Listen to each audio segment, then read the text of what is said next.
What if I told you that 91% of the things you worry about never happen, yet fear still runs the show? Your decisions, your relationships, and your self-worth. Well, it's not your fault, and it's not because of what you're probably thinking. It's your brain, and it's actually doing what it's programmed to do. And here's the wild part. Your fear makes your brain sound an emergency alarm, even when there's no actual fire. Hey friend, I'm Kristi, a board certified nurse practitioner, health coach, and trauma survivor. This is Trauma Free, where I help you change your mind and change your life, just like I did, using neuroscience, psychology, and lived experience. So if you've ever felt trapped by fear, there's a reason your brain clings to those thoughts of dread. And today, we're going to break down that so you can break free. So let's get into it. Fear isn't just a feeling. It takes over your whole body. It begins in the amygdala, the primal part of your brain, that acts as a detector for danger. The moment it senses a threat, real or imagined, it signals your hypothalamus, which launches your body into what we call the fight, flight, or freeze response. Within seconds, your adrenal glands flood your bloodstream with cortisol and adrenaline.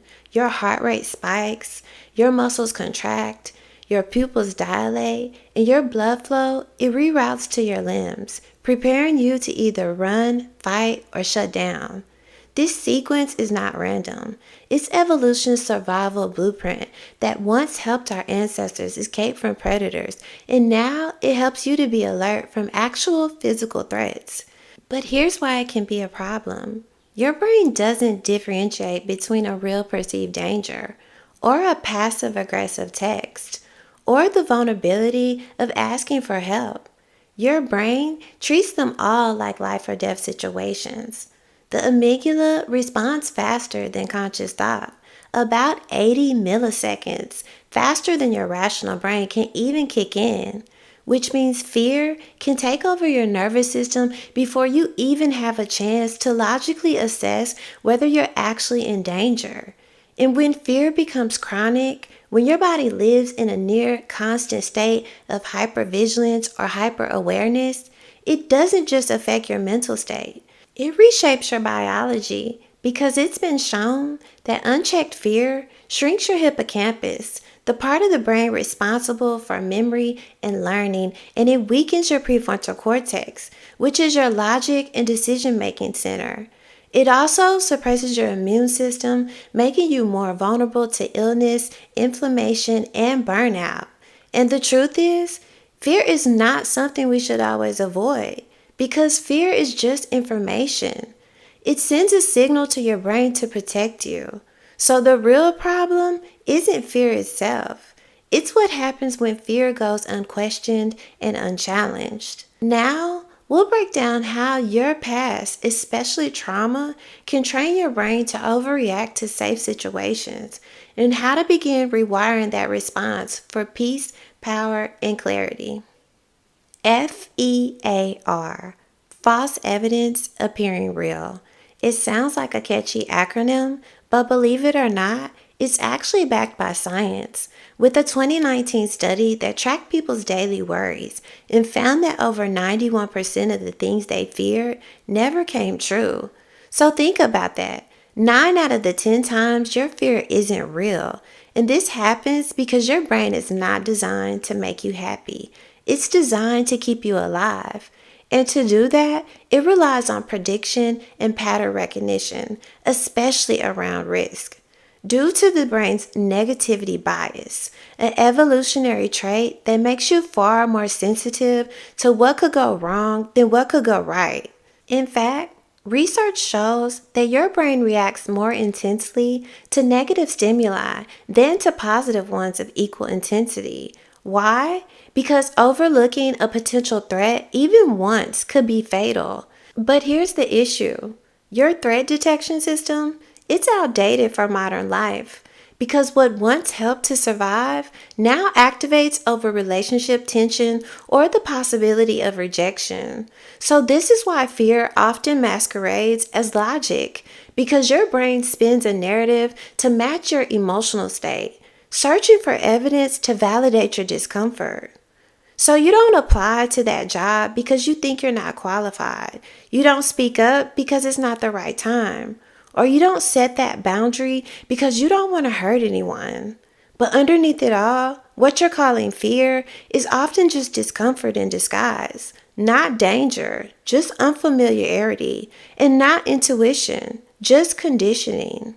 Because your brain is wired to choose survival over success, comfort and growth, and familiar pain over unfamiliar possibility.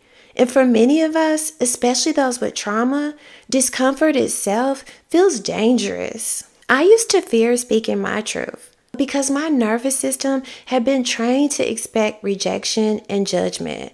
But avoiding it didn't keep me safe. It only kept me small. So here's the question you need to ask. Are you really in danger or just in the presence of something new?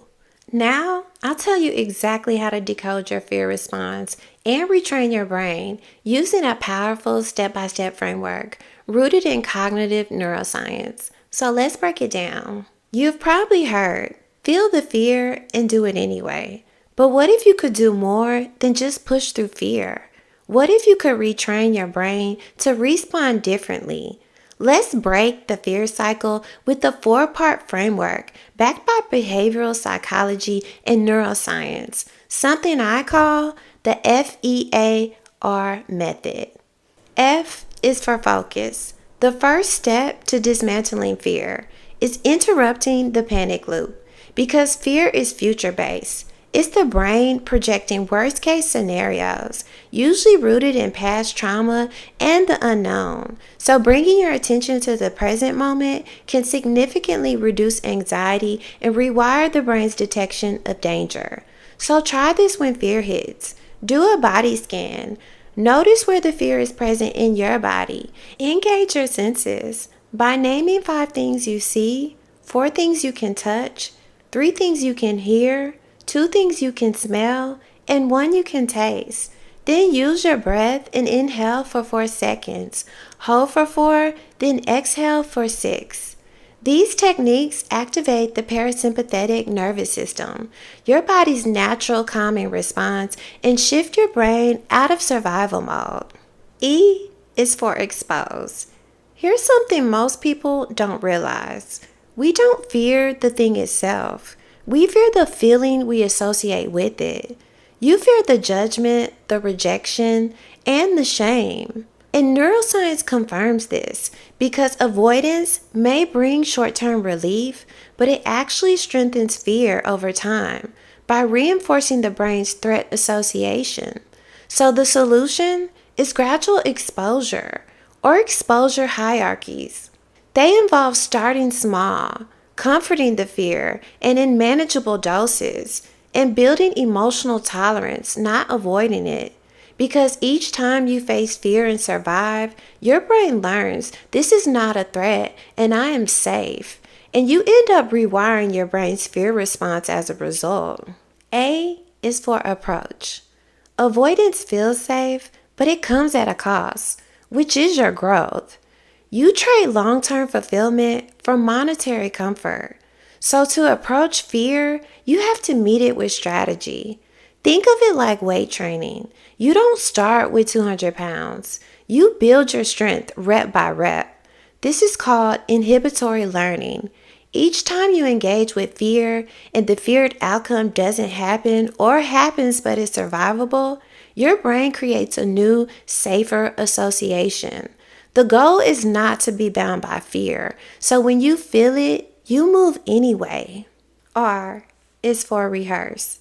Your brain doesn't just learn from experience. It learns from repetition, which is the basis of Hebb's law.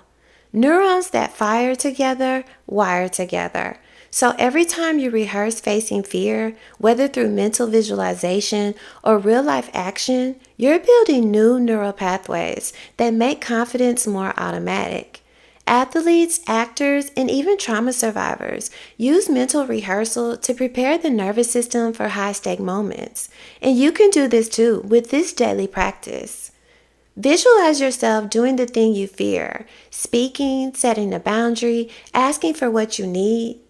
Picture it going well. Feel it in your body. Now go take a micro action that aligns with that vision. Each repetition lowers the threat response and raises your capacity for courage. So fear will always whisper, "What if it goes wrong?" But now you have a method to whisper back. "So what if it goes right?" And more importantly, what if the real danger is not trying at all? Now, we'll discuss how trauma wires the brain to fear more than just danger and how you can reclaim your power. Let's be real. Fear isn't just a reaction. It's a story your brain is stuck on, replaying on repeat. So let's interrupt that outdated pattern and create a new one with the LMNOP cycle, a practical, brain-based method to stop fear where it starts. L stands for label it. You can't heal what you can't name. In fact, it has been found that simply labeling an emotion by saying "this is fear" or "I feel anxious" reduces amygdala activity, the part of the brain responsible for the fight or flight response, because language activates the prefrontal cortex, the part of the brain responsible for reasoning and regulation. So when you get the feeling of panic, don't suppress it. Name it. Say "this is fear," then pause and breathe. This allows your thinking brain to take back over. M is for what's the meaning. Here's the crazy part. Your brain needs to make meaning of everything because it's been shown that the brain doesn't just record events, it interprets them by creating a story, often unconsciously and based on our past wounds. So ask yourself, what is the story that I'm telling to myself right now? Is this fact, fear, or fake? So the next time you don't get a reply fast enough and your brain says, "they must be mad at me," ask yourself, is this true or are you just speaking from a past hurt? N stands for it's not you, it's your brain. Your first fear response isn't conscious, it's conditioned. Because research has showed that the brain initiates reactions milliseconds before you're ever aware of them. And implicit memory, the body's memory, stores emotional patterns. So fear may arise without a clear cause. But this doesn't mean it's an actual threat. It means your nervous system is trying to protect you. O stands for opt for a new meaning. Fear always offers the worst case scenario, but the moment you recognize that, you unlock a new choice, which is called reappraisal, by consciously changing your interpretation of the situation. So instead of saying, "this is too scary," say, "this is uncomfortable, but it's an opportunity to grow." And this isn't rejection, it's redirection. Because creating new meanings literally rewires the brain's neural circuitry over time. And P, which stands for purpose and proactive. Once you've labeled the fear, decoded the story, and reframed the meaning, now you need to act on it. Ask yourself, what would my highest self do right now? Then do it, even if you're trembling and panicked, because taking action despite fear creates what's known as cognitive dissonance, and your brain will realize, "I'm scared, but I'm doing it anyway." And that's the moment when transformation begins, because taking action is what forms new neural pathways. At one point in my life, I would allow fear to determine the choices I made. I was afraid of being judged, afraid of being seen, and afraid of speaking up for what I knew was right. But I realized I was letting something other than me dictate my life. So I made a declaration out of liberation to say F.E.A.R. I didn't try to silence it. I didn't wait for it to disappear. I just stopped letting it control my decisions. Like chopping off my hair. After years of hesitation and the fear of not being accepted, it didn't magically vanish. I just overcame it. And the second I acted, the fear lost its power. So tell me, what's your version of cutting off all your hair? What have you been putting off because you're too afraid of judgment? Because here's the thing, you don't overcome fear by waiting for courage. You overcome it by rewiring how you respond to it. Fear is not your enemy. It's a messenger. It doesn't show up to paralyze you and keep you stuck. It shows up to highlight where you're expanding beyond your typical comfort zones. And neuroscience has shown that every time you avoid fear, your brain wires that avoidance as safety. But every time you lean into it with intention, you create new neural pathways for calmness, courage, and confidence. So the next time fear creeps in, pause, breathe, name it, reframe it, and approach it. Because every single time you do, you interrupt the fear loop and you rewire your nervous system to trust the present instead of reacting to the past. This is how freedom from fear is forged, one conscious act of courage at a time. And if you're ready to stop fearing your healing path, download my Healing My Trauma notebook, a guided journal designed to help you unpack your emotions, rewrite your inner narrative, and create a safe space for self-love and self-compassion after traumatic experiences. Click the link in the description to get your free copy today. And subscribe to Trauma Free for weekly videos that blend neuroscience, psychology, and life experience to help you rewire your mind. And if you feel called, drop a comment below and tell me what's one fear you'll no longer allow to hold you back. And until next time, stay trauma-free and take care.